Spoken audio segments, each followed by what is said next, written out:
They do like have a pie. timeout. Decide not to Super use it. shot. I'm coming in. Bang! Bang! Oh, what a shot from Curry! With 0.6 of a second remaining. Hey yo, what's up? Today's video we are chatting. What are we chatting about? Count it out. Yeah, the teams in the East, teams in the team in the East, the team in the West that have been counted out. The teams that we see could be the upsets to the Brooklyn Nets and upsets to your Lakers or I guess your Suns. You guys think the Suns are making it? Cool. But then again, the team that I've chosen for the West. I don't know about you, brother, but the team that I've chosen. It's just that simple. And Rudy Gobert's team, obviously. Why would you do that? Because Rudy's going to improve. I was just about to say, please don't talk to me about no Utah. Don't talk to me about no Denver. Don't talk to me about no Phoenix Suns. These are teams we know what they do in regular seasons. Every Facts. year, the teams just like these Facts. ones that they are good in they are regular season teams that We work got hard. 80 we got and they 82 games even in season. the playoffs, they will play you hard. They will take you to 7 games, but they're just not those guys. They just aren't. We've seen it with Memphis Facts. Grizzlies, with Tony Allen, Marc Gasol, Zebo. We've seen those teams. Dallas Mavericks win. They weren't even supposed to win, but LeBron said, "Hey man, I feel like going." What did he go? But yeah, you see, what other teams? There's so many of these teams that just happen and just by luck end up winning. Shout Or- out the Jets, though. Dallas Mavericks. Yeah. Same with The Toronto Raptors. the Raptors. Teams that are scrappy, that not scrappy, but they're really good, well coached. They really good are, but regular they're season not teams. playoff You get teams. 82 game season teams and you get 16 game teams. It's just that simple. And who do I believe in a 16-game series will win? The Golden State Warriors. That's just it, man. It's Dub Nation or nothing. But yeah, I refrained from making this video earlier because I was scared of just doing it with my heart. Speaking from chest. I didn't want to speak from just being a fan or just speaking from the heart. And also, what is this? What is this? Preseason games. Yeah. Preseason games. You're like, I don't want to take preseason too seriously. But anyway, it's coming together. It's coming together. But yeah, why Warriors? They didn't even make the playoffs last year. They lost to the Grizzlies in the Great way play-in. to They start. lost to Grizzlies again. Now With to no start off Dillon this year. Brooks. So how do we expect these guys to make it out? It starts off with not even free agency, because I was gonna say free agency, but it started off last year. 8 men in our rotation. Kerr figured out that small ball. Let's go back to fucking small. If you look at how they play, How and we've the always length- played. the length of the guys that are on the roster between 6'7", everyone. 6'6" to 6'8". Yeah. That's pretty much our range. With Steph at 6'3", maybe 6'5". Last year we had 6'5". 6'5" with Bazemore, Jordan Poole, those guys 6'5" up to 6'8". And that's how the Warrior Your system wings works. interchange into Boy, playing your 5 even. You even see it this season with your Otto wings Porter play playing shooting 5. guard. It works just, it's a flexible system that Steve Kerr has created. That And rotation of Otto Porter at 5. Bro. Kerr ain't playing games. bro, Kerr's not playing games, bro. I thought the Bielitsa one was a great move to No, start off Bielitsa's with. a 4. Don't move him to 5. He can't. His defense isn't like that. Bielitsa is a 4. But it's just how Kerr has structured the team and how he has decided and how It's he not- wants to play with Buddha, guys. it's not how it's that whatever. Kerr refound his identity of the team again. Because we had a really poor yes, season without KD. and not without KD. We played the exact same with KD. We played really small with KD. KD is listed then- at 6'9". so We then- had guys from then 6'6" what do to you- 6'9", 6'10" playing in our rotation, our closing lineups. We've always played small. Last year, we decided we have a 7-footer in Wise, and we're trying to do different Incorporate things. him. Have Boogie, let's try these other things. But now it was just, dog, we've been losing. All right? Now let's find our role again. Let's find what our identity as a team is. And it was small ball. Guys who can shoot the outside J, guys who can attack the paint. And like LeBron, when he tried to go in the Lakers that first year and said, we need playmakers. We need everyone to play make. Why? Because the NBA is a copycat league, and he was trying to copycat the Warriors, who were just filled with guys who know how That to just pass the ball. Tic-tac-toe. Denver Nuggets. Just moving the ball. No, that's what I said. Denver saw it from them as well. Okay. So Kerr just figured out what the identity was. So, yes, they lost that play-in game, one game. Wow, I'm shook. Oh, it sucks. Boom. Whatever. For us, it's championships. It's not a playoff or championship or bust. But we don't say playoffs or bust. Say championship or bust. Make first round, make second round, doesn't matter. For me, it would have been a moral victory to make second round last year because we were so underhand. We had guys in the G League Steph coming Curry, up. Draymond Green, and the rest of nobodies. Bro, we had guys from two-way contracts. I didn't even know what two-way contracts were before last year. You guys didn't know two-way contracts until I had to breaking down what the hell a two-way is. That we can't play certain guys certain games because their contract only allows 42 games. The guys that we've signed this year, this video is getting long, but the guys that we've signed this year, the free agency moves that we've made this year, I didn't want to get rid of, who's this guy? Kelly Oubre. I knew he didn't get the game, the gedachte. But he he's didn't have a it. diamond in the rough. Yes, I thought we could still clean him up. We still had time. Eric But Pascal. because he can attack the rim and he can shoot. Eric can't really shoot. He's very undersized to just be playing power forward and not even playing the 3 position. So Eric Pascal's, who cares? You get me. Second year, he played 4 years Tell me in how you college. really feel. Doesn't really matter. Okay. But after we saw Steph being Steph, number one, I wasn't surprised. There's nothing that was going to surprise me about Steph playing basketball at this point. Except making clutch shots in playoffs. There's nothing that's going to surprise me about seeing Steph. What else? All right, so from wanting to keep a Kelly Oubre who does not understand the off-ball movements, or that when you see Steph running at you, set a fucking screen, bro. Set a fucking screen instead of calling your own number and thinking that this man's running into your pocket. The NBA plays a one-way, right? And it plays in a way of hero ball. If you have the best player, you're gonna win. But then when you win, but when you have a team that plays strength in numbers and everyone's gonna get involved, it's a bit different. Everyone needs to know their position and everyone needs to show up. Everyone needs to be empowered. Identity and role, and you also can't. Okay, so the connection I'm trying to make here, before I got carried away speaking about the Warriors, was that a large part of the NBA, a large number of teams use the star players to set up a lot of guys while other guys sit. It's a lot of ISO, then they drive and kick or do something to those effects that we all know. But then the Warriors is just movement, reading and reacting, seeing what's happening. And it's becomes harder for some players who are just used to playing in one way. Yeah. Your superstar can't have too high of a usage so that your other players... And that's my biggest criticism for a guy like LeBron James. He is the system. He is the system. For guys like Kobe, a guy like Michael Jordan, Kobe and Michael Jordan played within the triangle. They had great coaching like Phil Jackson, and that's something I don't hold against LeBron. This is not a LeBron James video, but I know how these fans are.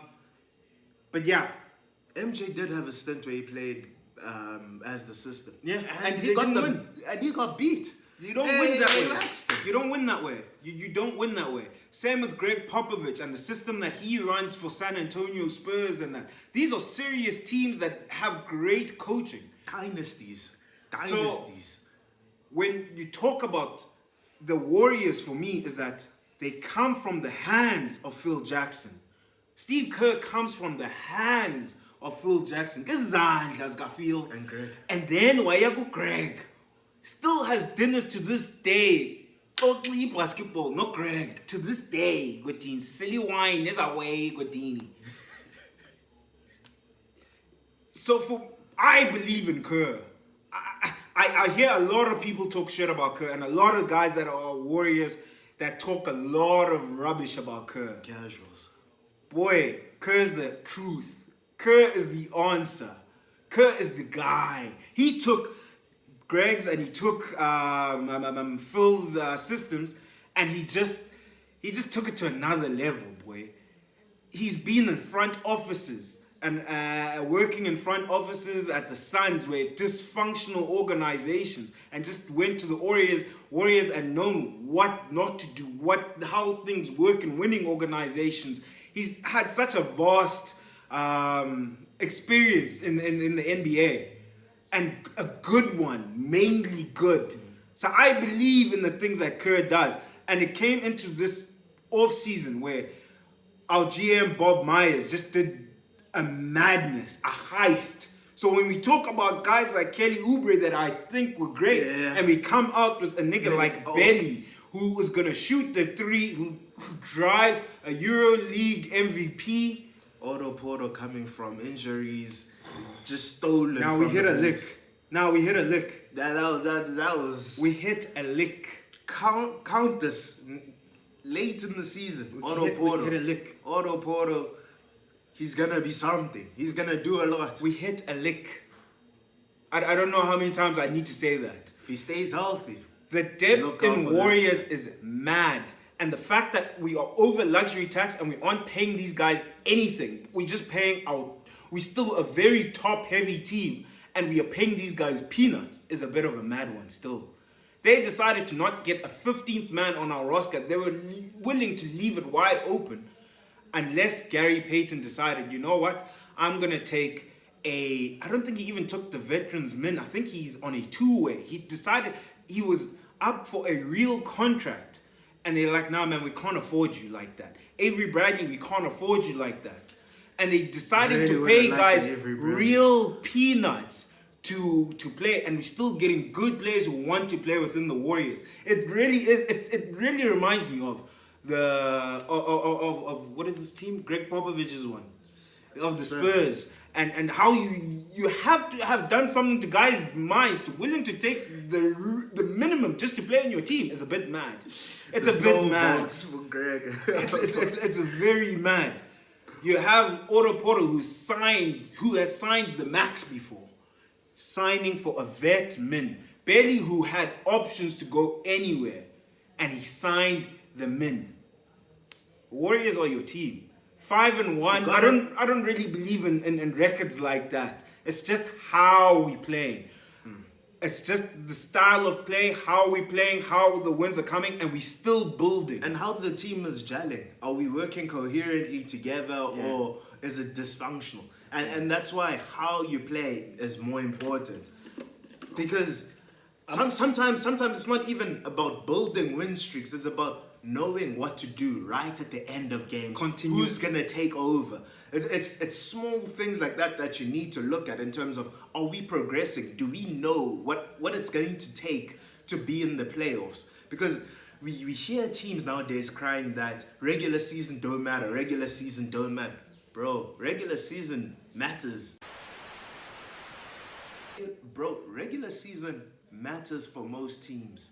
If you're not a super team, you're not a reigning champion that knows exactly how you want. That didn't run through the playoffs. If you didn't run through the playoffs and wipe teams out, if you're not like the Lakers who you had Shaq and Kobe who would Shaq would just chill most of the season and then play his way in.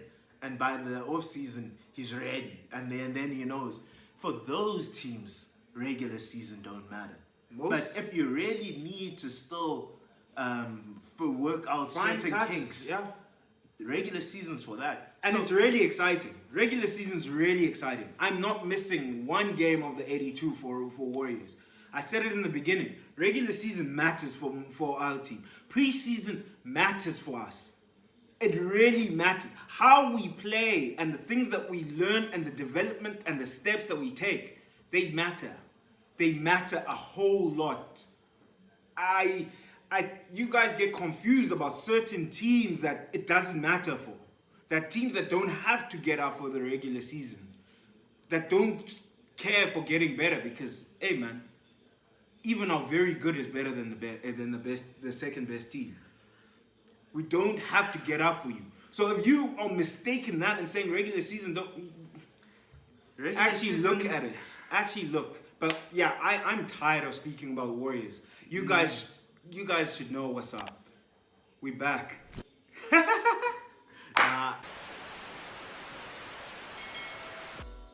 The Warriors are built on Steph, Dre, Clay. There's no Clay, but he's coming back. Okay, Clay updates. I know the media sucks at giving you updates, and I'm going to try and give you the best that I know of Clay, right? Clay is in practice. He practices every day. I've actually never watched so much, so many practices and practice videos. I've never watched so many practice videos in my life. That guy, let's go Warriors, bless his soul, bro. I'm watching so much. Locked in. So now I know the timetable for Clay and what Bob Myers has said, what everyone has said. So what the thing with Clay is, he's pretty much back. He's pretty much healthy. There's nothing on his ACL and his Achilles. There's nothing there. He just needs to play full on scrimmage, and they being really slow and bringing him really slowly on that. Playing some 3-on-3s on 5-on-5s.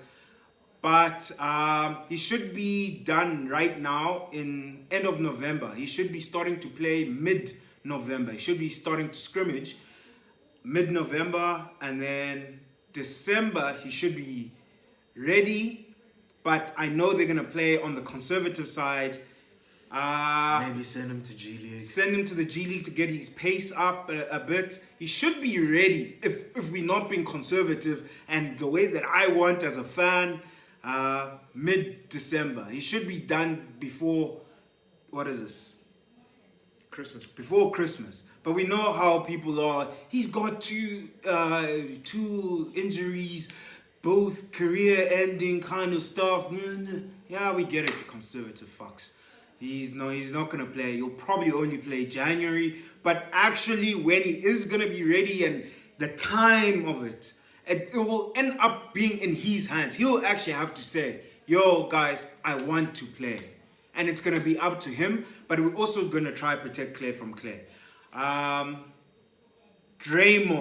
the Draymond thing. I've never worried about Draymond. Didn't worry about him last season. The only thing that I can say about Draymond is take more shots. Actually practice more threes, because it didn't even look like he was practicing them. That's why he missed. Draymond is a 36% three-point shooter. That's the ballpark that I expect from him. That's not bad. And if you're taking 3 a game and you at that, that's fine. He couldn't be that guy, and he also wasn't aggression. He was not aggressive. He was playing like Ben Simmons, and that's why he was ass. Ben Simmons is taller, he's faster, he's got a better handle, and if you're playing like that guy with no aggression, you're not taking the shots, of course you're gonna look like you really suck. Yeah. But I've never actually I've never really had any worries about Draymond's game. I've always known that he's gonna ramp it up when necessary. By playoff. He's a 16-game player, Fitz. Like we saw in the him. play-in game last year. When did we see the most impact from Draymond? Right by the play-in game. Just before the play-in game. That's when he started being aggressive. He just thought he could switch it on just like that, and he'll be aggressive. He'll take it to the room. You're right. He thought it was just gonna be switch. We're gonna switch. Nah, right. It doesn't work like that, Buddha. It needs Work to be on those floaters, and Buddha. it needs to be within practice. Regular season matters. Regular season matters. Hard work pays off. Regular season matters. Why do they always think it's just glitz and glam? But yeah, man. No, but the thing I was saying about Draymond is I have no worry about Draymond. Draymond's going to be Draymond. He's going to be our second best player in the Warriors. Clay's going to be the third. Wiggs, I know Wiggs. If you still have things that you thinking about Wiggs, I've seen enough, man. I've do seen your enough. thing. Maple Jordan's Maple Jordan, boy. Maple Jordan's Maple Jordan, my boy. But the big guys are Jordan Poole. The improvement, the growing pains with Jordan Poole. And we're gonna have to eat that, all right? If you watch Warriors, you know Jordan Poole's not gonna be spectacular every night. He needs to slow down his game, all right? He can't be attacking He needs to learn. at 100 the whole time. Shift up. Get down, fit. Luka, Harden. He needs to start watching those guys. Where John you actually Wall. know. John Wall in his first few seasons. John Wall had to go through the exact same thing.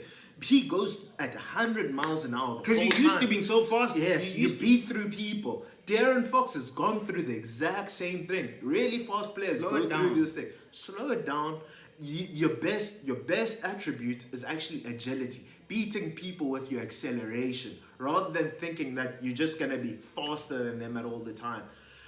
And that's the only thing that he really needs to learn. Take it to the rim more, which I love that he's doing. He's making sure that defenses play him honestly. Yeah. I love that.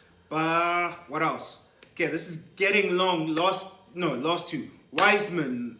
Yeah. James Wiseman. Don't listen to the hype that he's gained 10 pounds. 17 Still pounds of muscle, fit. Oh, did they say 17? I watched the video just last night. They said 5 to 10. Nah, just last night they asked him 17 I'm pounds off. of muscle. Oh, they said I'm 5 off to on 10. that. and I was Every like, time they say those things about yeah. players, I'm out. But yeah, James Wiseman, I'm expecting a big jump. Him actually knowing his role and not saying, hey, go do James Wiseman things. We don't know it, but just go do it. You can't just expect Wiseman to just do Wiseman things. He needs more direction. And I think in this year, our development staff, our staffs that we've actually hired, Kenny Atkinson and all of that, they're doing a great job in trying to incorporate things in the training, and they've changed a lot and trying to be innovative with practices in that. So I expect a big jump from Wiseman's second year as a big man. Big men normally take big jumps a little bit later than other guys.